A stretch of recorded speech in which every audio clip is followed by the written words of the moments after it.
welcome to part 12 of the order block strategy. Now, in this video, we're going to talk about some of the complexities that have been incorporated into our rule-based method. Now, these complexities you don't really need to think about as such, but I just wanted to make sure that you're aware of what actually goes into the strategy. Now, the first thing that I'll need to talk about is premium and discount pricing. Now, what is premium and discount pricing? So essentially, if you think about it in terms of selling a product, you want to sell something at a premium, but you want to buy it at a discount price. Okay, so say for example, okay, if we think about it in this situation, where let's go to here, right? Okay, so we created a 4-hour range, which is from here, and we created a range from here, right? So that is your range. Now we know that price is bullish.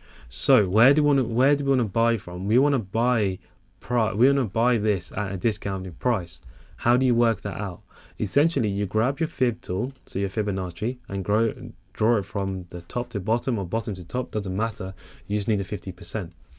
Discount pricing is sitting at the 50% below. So discount for a buy, okay, you're looking to buy from down anywhere below here, okay?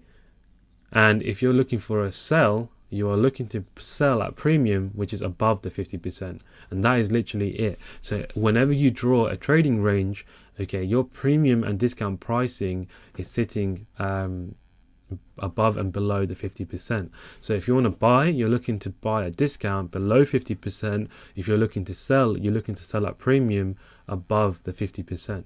You don't need to overly worry about it because it's already been factored in. So the reason why we say look for the extremes is because most likely you are going to be looking at either the discount or premium pricing to take your trade. So that's why you don't need to overly think about it. However, the main complexity that has been drawn into our rule-based method is Wyckoff or Wyckoff, however you should say it. Now, in terms of smart money, this comes up quite a lot, but if you think about it from this way, for me, this is very confusing and it's very difficult to label all this, and I feel like it's made complex for no reason. But if you think about it, what do you see in this situation? Okay, you can see our entry criteria. You can see that we broke the low here, and then we get a break of the structure, and then we can look to enter either test or the LP. I don't know why the LP is up there, because the LPS generally reacts to an OB. So our first entry is either the first after the spring, which is here, and the second entry would be here. Okay, that's essentially all it is. So Wyckoff has already been factored into our entry criteria, so you're going to be using it without even knowing. So just bear that in mind. And this is accumulation type 2, right? It's exactly the same thing. This is without the liquidity grab, so without the spring. In this situation, where same thing for a sell, you have that liquidity grab and price breaks. So this is our entry criteria number 1, and entry criteria number 2 is without the liquidity grab and price just breaks down. So this has all been factored in for you, so you don't need to overly worry about it. And I know that it comes up in conversation, so just bear that in mind. This complexity has already been factored in. So our rule-based method is based on complex situations, but it's just been made into a rule-based method. So don't feel like you need to make it any more complex than it already is. Okay, don't feel like you need to overthink. Don't feel like you need to start learning about a Wyckoff at all, because you don't need it.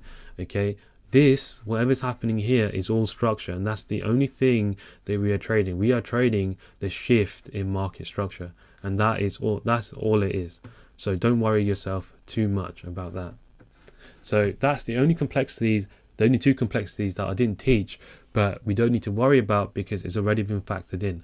But it's something that you may want to know, you know, should it come up in conversation and you want to, you know, as long as that you just want to be aware of actually what's actually going on and what you're trading. But it's already been factored into the rule-based method, so you don't need to worry about it.